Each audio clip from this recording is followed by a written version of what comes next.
Bem-vinda e bem-vindo a mais um episódio do IBRAC 360, o podcast sobre temas de fronteira oferecido pelo IBRAC.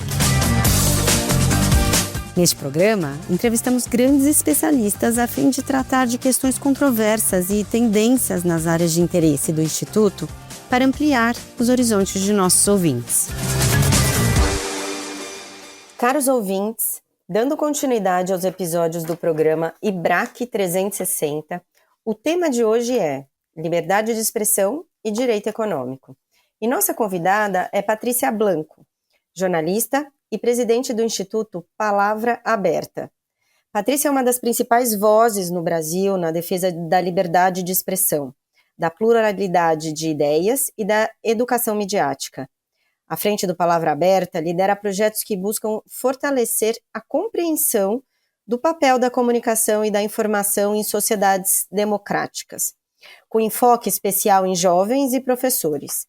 Patrícia também integra a Comissão Permanente de Liberdade de Expressão do Conselho Nacional de Direitos Humanos, o Conselho de Comunicação Social do Congresso e o Conselho de Ética do CONAR.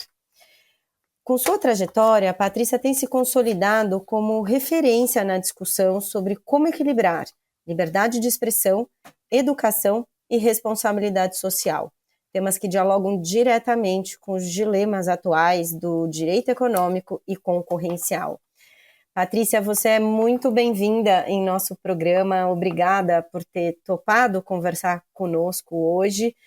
E eu começaria já com uma pergunta para você, fazendo até esse paralelo aí com a liberdade de expressão e o nosso mundo atual, né? Muito se fala que a liberdade de expressão é essencial para a democracia, mas essa liberdade de expressão também pode ser usada de modo dicotômico, ou seja, tanto para o fortalecimento como para sua fragilização.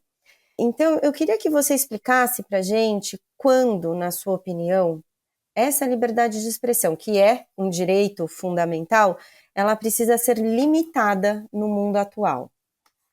Para mim é super relevante a gente poder falar sobre esse tema, que é tão pertinente e tão atual, né? A gente estava falando ali há pouco sobre a questão de quando que a gente poderia imaginar que esse direito fundamental à liberdade de expressão fosse ser utilizado como uma plataforma de polarização, né, como algo que hoje a gente tem os absolutistas da liberdade de expressão, aqueles que pregam a liberdade de expressão, mas desde que, né, sempre com algo que você busque uma determinada restrição, né, principalmente no ponto de vista quando a gente não concorda com aquilo que o outro fala, a gente quer restringir a liberdade de expressão sempre do outro e não a nossa. Então a gente tem hoje um grande desafio que é justamente entender quais os limites dessa liberdade de expressão, sendo que se a gente olhar a Constituição de 88, o artigo 5º da Constituição, é livre a manifestação de pensamento, sendo vedado o anonimato, e todas as questões que vêm desse direito fundamental, a gente trata a liberdade de expressão como algo que não pode ser restrita, né, que não tem, em determinados momentos, um limite, né, para a sua execução, por exemplo, para de fato o exercício desse direito. Mas, ao mesmo tempo, a gente tem, mesmo no texto constitucional, e vocês, advogados, sabem muito melhor do que eu, algumas travas a essa questão e que já impõem determinados limites à liberdade de expressão, que é a questão de você não poder caluniar, difamar, questões relacionadas, por exemplo, a outros direitos, como direitos de minorias, como a própria lei do racismo, a lei da homofobia. Então, você tem diversos marcos legais que já colocam ali quais são os limites, né, dado o exercício pleno da liberdade de expressão. Mas quando a gente olha hoje, né, nessa discussão do ambiente digital, onde o universo informacional propiciou, e a tecnologia principalmente propiciou a entrada de novas vozes, de novos produtores de conteúdo. Hoje todos nós somos, além de produtores de conteúdo, que já éramos quando escrevíamos cartas, hoje a gente é disseminador de informação o tempo todo. Então, a gente tem nesse ambiente, né, muito amplo, de plena liberdade de expressão, você também tem que ter algumas regras que façam com que você não afete, né, que esse seu direito de falar não afete o direito do outro também. Então, acho que a gente tem que olhar os limites da liberdade de expressão naquele sentido de que eu gosto muito de falar que a liberdade de expressão não pode ser usada como um escudo de proteção para práticas de crimes, ou para práticas ou violações de direitos humanos, ou algum tipo de disseminação, por exemplo, de discurso de ódio, ou mesmo de desinformação. Você tem liberdade, sim, né, para expor as suas ideias, para expor o seu pensamento, para se manifestar publicamente, seja sobre política, sobre qualquer tipo de manifestação artística, política, religiosa, mas você precisa entender também que a liberdade de expressão, ela vem junto com uma responsabilidade por aquilo que você fala. Eu acho que o limite aí é entender que a liberdade te dá a possibilidade de falar, mas você tem que ser responsável por aquilo que você fala. E, Patrícia, considerando que quando a gente pensa, né, no funcionamento da economia, a gente sabe, presume, né, mas a gente sabe que quanto maior a concorrência, mais dinâmico e inovador tende a ser um determinado mercado, né? No campo das ideias, de certa forma, essa analogia parece fazer sentido também, parece ser válida. Ou seja, quanto maior a diversidade de vozes, de opiniões, mais rico tende a ser e mais saudável tende a ser o debate público. Faz sentido pensar a liberdade de expressão nesses termos? Faz sentido essa analogia, esse paralelo com a economia, com essa diversidade e a concorrência no mercado? Faz sentido pensar na liberdade de expressão como uma concorrência de narrativas? Faz sentido, e tanto que tem a tese do livre mercado de ideias, né, que você justamente trabalha nesse ponto da pluralidade de vozes, da diversidade de pensamentos, para que você possa, a partir do momento que você tenha essa amplitude, né, do concorrencial de ideias, vamos dizer assim, você consiga formar sua própria opinião. E você seguir aquilo que você mais acredita, aquilo que é a sua crença, a sua ideologia. O problema é que quando você trata o mercado livre de ideias na visão vamos dizer assim, esse universo informacional tão poluído, tão cheio de tudo, você olha que assim, poucas pessoas tinham o direito, de fato, de expor as suas ideias. Quer dizer, você tinha, lógico, direito no sentido não do direito propriamente dito, de você ter lá, eu posso falar o que eu quero e tudo mais, mas o direito de ser ouvido, o espaço de fala, o espaço para você poder comunicar suas ideias, de amplificar, de disseminar, né, determinados conteúdos. Então, hoje a gente tem um ambiente que tem, de fato, o livre mercado de ideias, mas que também propiciou a entrada de desinformação, né, das famosas fake news, né, de discursos agressivos e que fazem com que você tenha que separar o joio do trigo.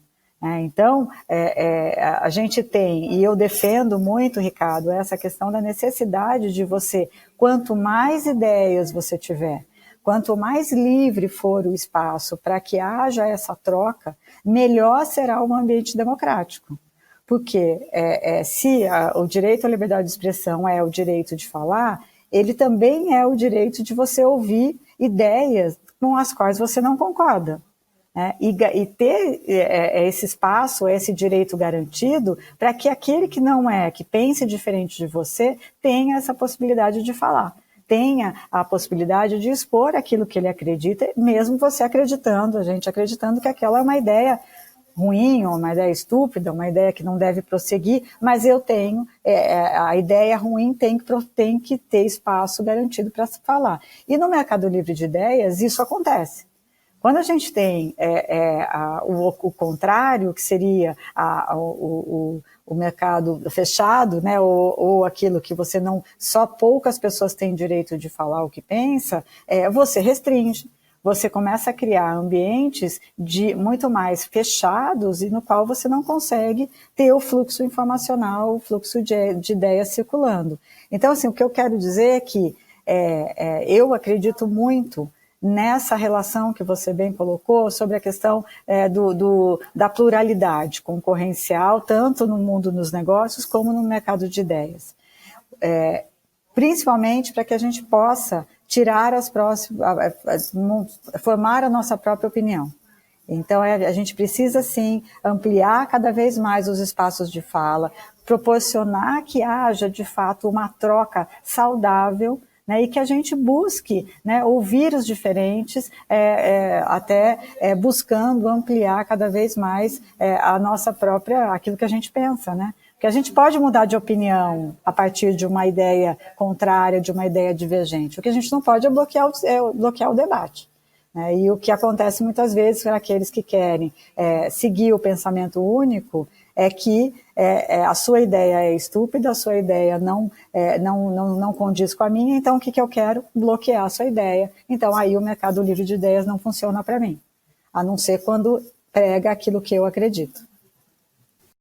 E aí, até aproveitando essa sua resposta, e considerando que liberdade econômica, livre concorrência também são direitos constitucionais, assim como a liberdade de expressão, eu queria te perguntar se você vê um paralelo ou se você vê alguma repercussão entre liberdade de expressão e liberdade econômica na construção de uma sociedade mais democrática, uma sociedade que tem maior amplitude desse direito de liberdade de expressão. E aí eu explico, né? Quando a gente fala em concentração de poder no direito econômico, e isso seja dos meios normais de produção, em qualquer outro mercado, seja também no mercado de comunicação, dos meios de comunicação, parece haver aí um risco de distorção da democracia. Né? No fim último, o artigo da Constituição que garante a liberdade econômica, ele trata ali de democracia, assim como também o artigo que fala de liberdade de expressão. E no campo econômico, a gente sabe que monopólios, oligopólios, eles reduzem a opção e podem afetar preços, qualidade, ofertam no final das contas o serviço tomado pelo consumidor. No campo da comunicação, a concentração em poucos meios pode levar a vieses na formação de opinião pública? Na sua visão, a concentração econômica pode levar a essa concentração de ideias? E quais os efeitos práticos disso?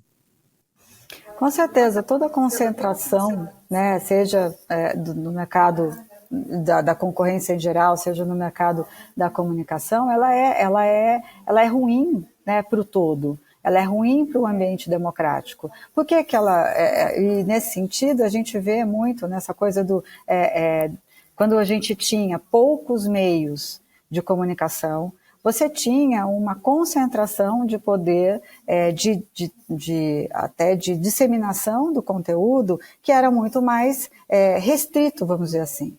Aí a gente tem, no caso da comunicação, a entrada das novas tecnologias, né? E o que você tinha antes, que era uma barreira de entrada, que você precisava de um investimento monstruoso na compra de uma prensa, né, gigantesca para você imprimir o jornal, para você distribuir esse jornal.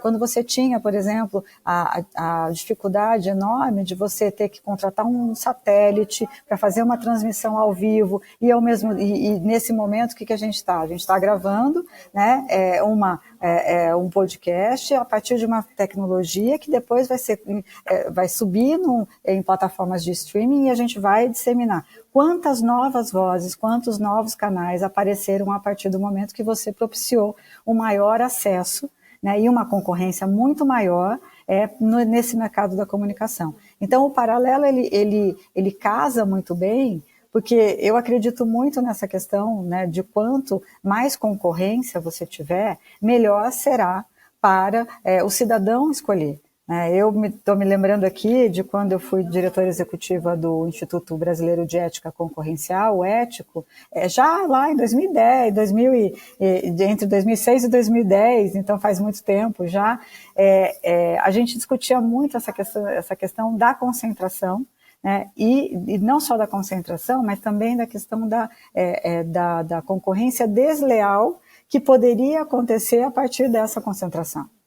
Então, e aí quando vou para o mercado da comunicação, a gente estava discutindo muito justamente a entrada de novos players, né, no ambiente da comunicação e nessa difusão de conhecimento, nessa difusão de novos canais, de novos meios, de novas vozes, o que melhorou a todo mundo. Então, assim, eu vejo, se a gente considerar, eu entrei no Palavra Aberta em 2010, de 2010 para cá, quantos novos veículos de comunicação surgiram a partir da possibilidade trazida pelo ambiente digital. Hoje eu posso aqui te falar 5 meios nativos digitais que vieram contribuir para o mercado da comunicação de uma forma muito mais ampla. A gente tem, por exemplo, veículos voltados para o mundo jurídico, o Jota, o Migalhas, né, o consultor jurídico. A gente tem veículos que cobrem especificamente o Congresso Nacional, o Congresso em Foco. A gente tem o Poder 360 e ao mesmo tempo, a gente tem as mídias tradicionais que que foram crescendo e que também aproveitaram desse espaço para ampliar suas coberturas. Então, assim, olha quantos benefícios essa abertura de mercado propiciou para o mercado de ideias e, com isso, para a pluralidade de vozes. Então, eu sou muito favorável a que a gente tenha, de fato, né, uma ampliação do mercado, uma ampliação da concorrência e que a gente consiga, com isso, melhorar o ambiente, no meu caso aqui, né, advogo pelo ambiente informacional, que a gente melhore esse ambiente informacional trazendo mais informações de mais qualidade e depurando, né, trazendo informações que possam ser depuradas e melhoradas até para que o cidadão possa diferenciar o que é uma desinformação, o que é uma teoria conspiratória, do que é uma informação de qualidade produzida por um veículo de comunicação, independentemente do meio onde ele esteja. Ótimo.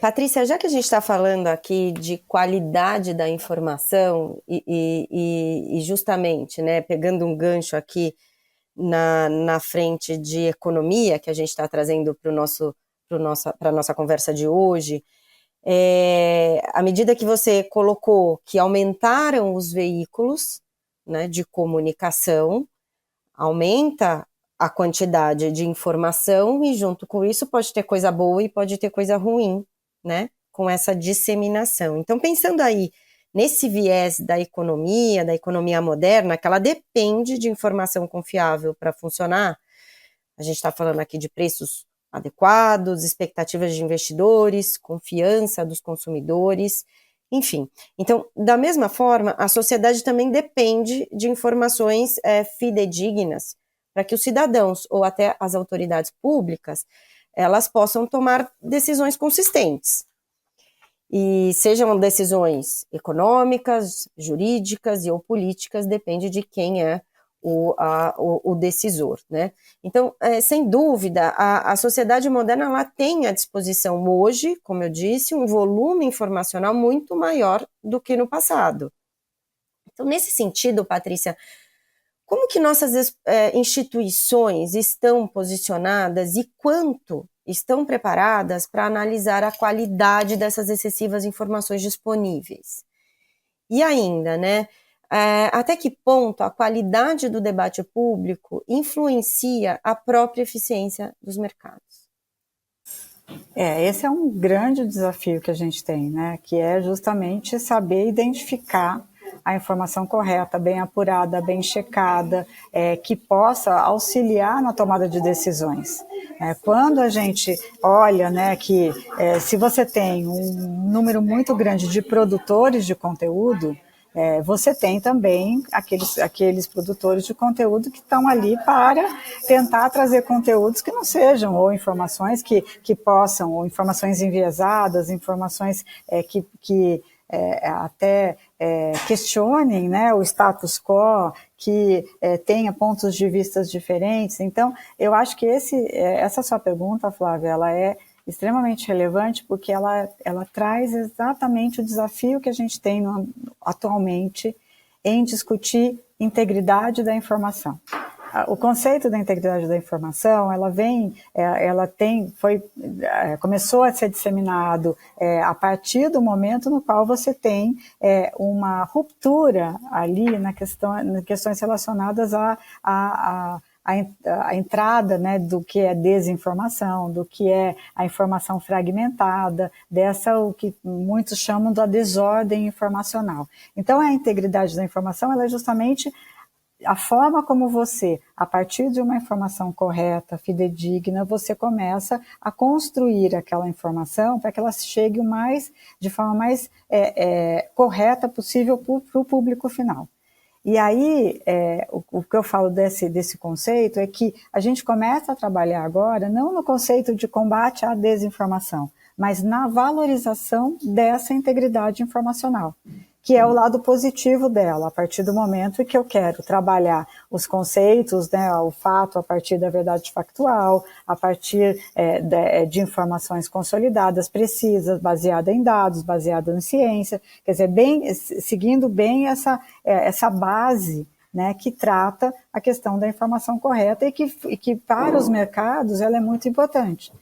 Quando você vê uma informação enviesada, isso pode afetar o resultado da sua empresa, isso pode afetar o resultado da ação, isso pode afetar uma tomada de decisão que vai derrubar suas ações e assim por diante. Então, a gente tem que trabalhar, e o que a gente tem buscado muito no mercado livre de ideias, você, ao trabalhar o conceito da integridade da informação, você formar o cidadão para que ele consiga, de fato, interpretar os conteúdos, ter uma análise crítica e saber diferenciar, né, o que é aquela informação que é de mim, qual é o objetivo dela, como ela foi formada, quem é a fonte e assim por diante.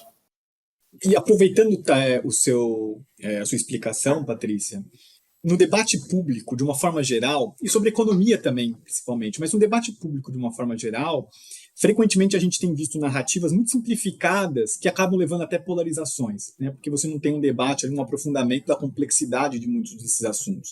Então, discursos que são fáceis de comunicar acabam se sobrepondo a análises mais complexas, visões alternativas e muitas vezes um aprofundamento ali da discussão. Qual que é o papel, na sua visão, da liberdade de expressão nesse contexto? Como que a gente garante que ideias menos populares, em economia a gente fala muito isso, né? Às vezes as ideias populares tomam ali um contexto e todo mundo quer, mas a gente não sabe as consequências de longo prazo, né? Mas como que a gente garante que essas ideias menos populares também tenham voz e também sejam ouvidas e sejam absorvidas pelo público, de uma forma geral, para que elas ganhem espaço e não sejam sufocadas por esses discursos tão hegemônicos e tão simplistas como a gente vê hoje? Esse acho que é um desafio que a gente tem, né, que segue muito, quem fala mais alto ganha a discussão, né, que a gente viu acontecer na questões políticas, questões relacionadas a crenças, ideologias, que vem, por exemplo, junto nessa esteira com a cultura do cancelamento, né? E o que é a cultura do cancelamento, se não uma vedação à liberdade de expressão? Então, quando a gente olha essa questão ok, a gente tem ideias que não são muito agradáveis da gente ouvir, que precisam ser ditas, né? E tem ideias que são positivas e que muitas vezes vão contra aquilo que eu acredito, a minha crença, a minha ideologia, ou a crença e ideologia de grupos, e são silenciadas. Então, o que a gente precisa é justamente de um equilíbrio entre aquilo que precisa ser falado, a ideia que precisa ser livremente defendida, sem que haja o cancelamento, sem que haja a restrição do poder, do direito de dizer aquela informação. E aí a gente vem numa questão que é justamente o uso, né, da bandeira da liberdade de expressão como ferramenta de polarização. E aí, quantas vezes a gente não viu nos últimos anos a busca de silenciar o outro a partir da bandeira da liberdade de expressão? Então, você pega, por exemplo, no caso de briga entre direita e esquerda e tudo mais, que a gente tem visto acontecer no mundo todo, a liberdade de expressão só serve para aquele discurso que eu acredito, e não para o discurso contrário. Então, o que eu faço no passo seguinte? Eu me aproprio da bandeira da liberdade de expressão para silenciar o outro, né? E aí eu estou aqui colocando por que a pessoa não pode se manifestar sobre determinados personagens? Porque ele vai contra aquela ideia original de um grupo que se apropriou da bandeira da liberdade de expressão, mas que não acredita nela, que só acredita nela na medida em que ela defende os meus pontos de vista. Então o que a gente precisa, Ricardo, Flávia, é entender que o direito à liberdade de expressão passa pelo direito e pela necessidade da gente possibilitar que ideias contrárias, divergentes, que são diferentes daquelas que eu acredito, possam ser ditas. Mas para isso a gente precisa avançar em algo que eu tenho falado muito, que é a necessidade da educação para a democracia, que é a gente passar pelo entendimento do que é liberdade de expressão, do que é o direito, os direitos humanos, o que é a participação cívica de cada um, como a gente participa do ambiente midiático, do ambiente democrático, com muito mais, de uma forma muito mais plena, entendendo, os conceitos prioritários ou básicos desse direito fundamental que é a liberdade de expressão. Bom, Patrícia, aqui te ouvindo, até pegando um gancho na pergunta do Ricardo, que é sobre debate público, e você trazendo também a questão da democracia, eu me lembrei de um episódio que nós gravamos aqui com o jornalista Pedro Doria, em que ele fala que a democracia é um ambiente, é uma política de consenso, e não de cancelamento, como você está dizendo aqui. Então, conta pra gente um pouco sobre os desafios que você enfrenta diante desse Brasil e desse mundo em ebulição nesse sentido, Se você puder trazer um caso, um episódio aqui pra gente entender um pouco os seus desafios enquanto profissional dessa área. Então, é bem isso mesmo, A democracia é uma política de consensos, mesmo que os consensos não sejam tão possíveis de a gente consolidar. Só que ela também assim, acho que eu vejo na questão do desafio principal, é a gente, de fato, conseguir estabelecer uma cultura do diálogo, que a gente acabou deixando de lado esse diálogo por N razões. Por razões de, o que vale mais é o clique da rede social, então eu quero lacrar, eu quero fazer com que a minha voz chegue mais forte em determinados públicos, então eu grito mais nas redes. Lembra aquela frase, vou xingar muito no Twitter? Que tinha, o Twitter nem existe mais, já virou X, mas a gente continua xingando muito nas redes sociais. E eu acho assim que o maior desafio é justamente retomar a necessidade da convergência de ideias a partir de polos diferentes. E aí eu vou dar um exemplo positivo e um negativo.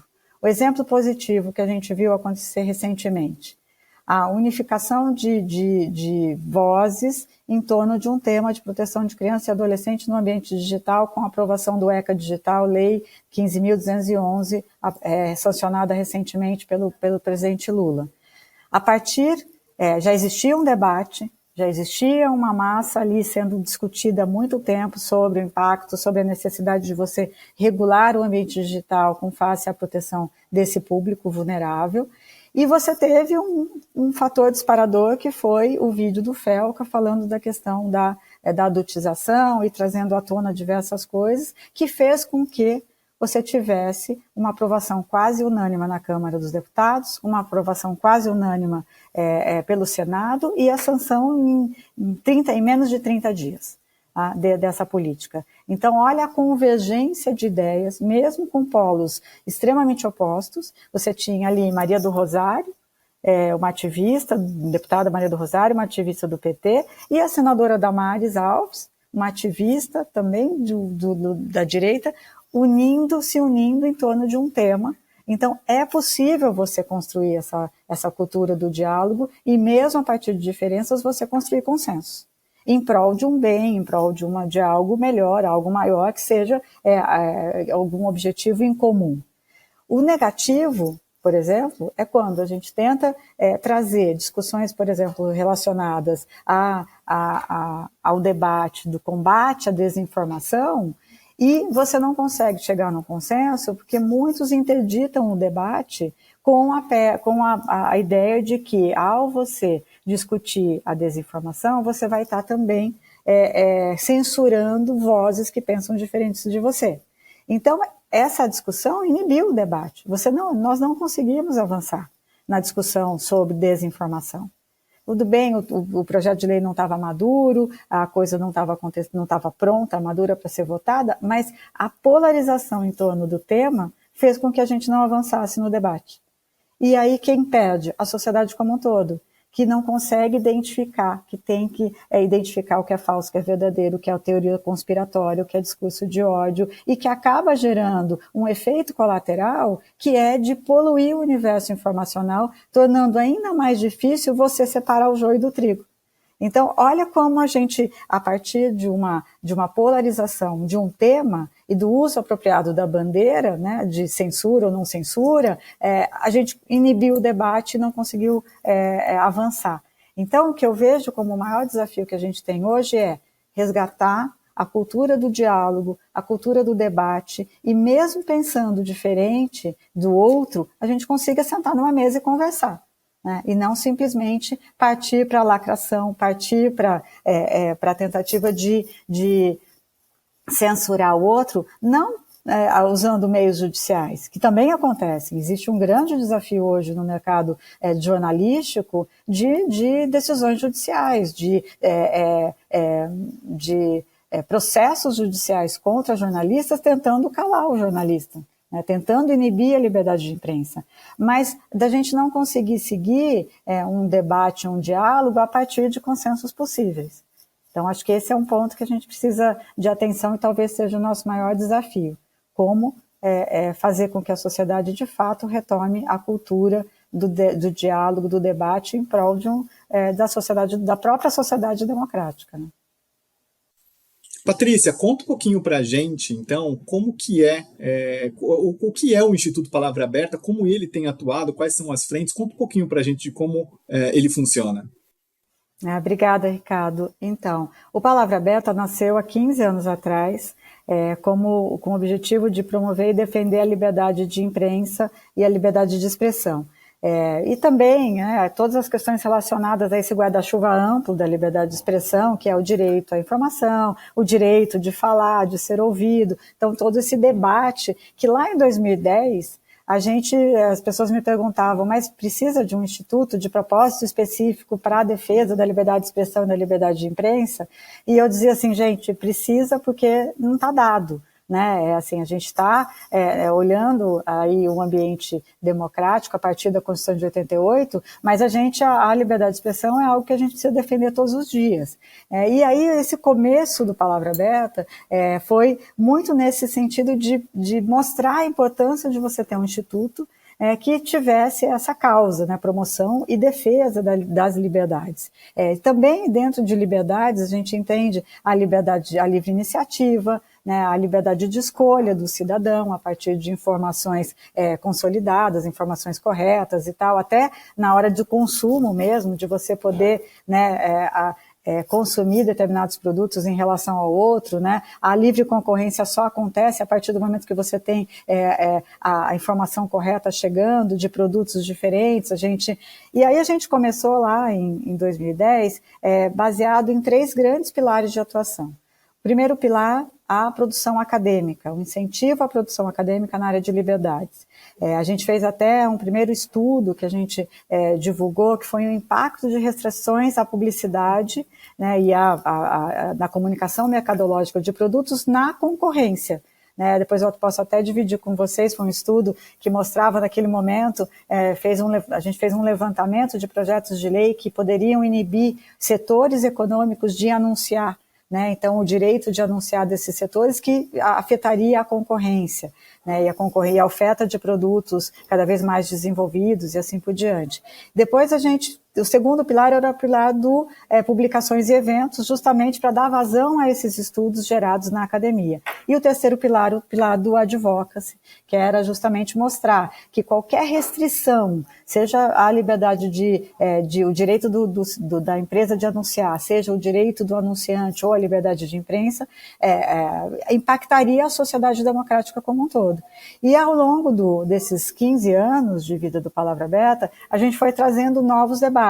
E um dos grandes debates que a gente trouxe foi justamente como preparar o cidadão para que ele possa exercer plenamente essa liberdade de expressão nesse ambiente plural de ideias que a gente tem. E aí a gente começou a trabalhar na educação midiática e informacional, na formação de professores, no conceito da educação midiática, como uma forma de preparar o cidadão justamente para participar ativamente desse ambiente democrático. Hoje, o Palavra Aberta tem, de fato, o Educamídia, que é o programa de educação midiática, que é o nosso braço de educação, e que atua no território nacional. A gente tem formado professores de todos os estados em mais de 650 cidades diferentes, a partir de uma plataforma, a partir de cursos online, mas principalmente com materiais voltados justamente para formar o cidadão, para que ele possa exercer plenamente a sua liberdade de expressão. Então é um desafio, mas estamos aí com 15 anos, já chegando na pré-adolescência. Não, pré-adolescência não, a pós-adolescência. Bom, Patrícia, muito bom te ouvir, muito bom para a gente aqui ampliar os nossos conhecimentos a partir do seu conhecimento, né? E até pensando aqui o quanto a liberdade de expressão está relacionada hoje em dia aos mercados digitais. E aí, nesse ponto, você trouxe aqui exemplos, né, de projetos de lei, por exemplo, o ECA Digital aprovado recentemente, o IBRAC acompanhou isso, até o Ricardo é o diretor de mercados digitais, acompanhou ativamente esse projeto, que é algo muito importante, né, para o nosso dia a dia, para a nossa sociedade, e agora estamos também ansiosos para o outro projeto de lei que está lá, que envolve o projeto de regulação das plataformas, que também é algo bastante relevante em termos de sociedade. Então, estamos aqui aguardando ansiosamente por esse próximo passo. E é um debate que vai precisar, desculpa, Flávia, só completando, que é um tema que vai precisar de um amplo debate, sem polarização, sem essa ideia de que a tutela de um lado ou de outro, ou a pecha, ou de que a censura não é censura, que é uma necessidade que a gente tem de fato buscar uma lei que seja positiva, né, e que agregue. Esse é um ótimo exemplo de como a gente vai precisar cultivar a cultura do diálogo para seguir em frente. Muito obrigada, Patrícia, por ter topado conversar conosco. Patrícia, foi um prazer enorme conversar com você. Obrigado por ter topado participar aqui do IBRAcast. E a gente espera ter outras oportunidades para a gente conversar novamente. Eu que agradeço, estou à disposição. Uma delícia falar com vocês. Muito obrigada. Este foi mais um episódio do programa 360 do IBRAcast, o podcast do IBRAC, disponível no Spotify e no YouTube. Eu sou Flávia Chiquito, diretora de Relações Institucionais do IBRAC e responsável pelo IBRAcast. Eu sou Ricardo Mota, diretor de Mercados Digitais do IBRAC. Agradecemos a equipe de edição e comunicação desse programa, Luciano Costa e Maria Dolores. Ficamos por aqui. Acompanhe o nosso próximo episódio.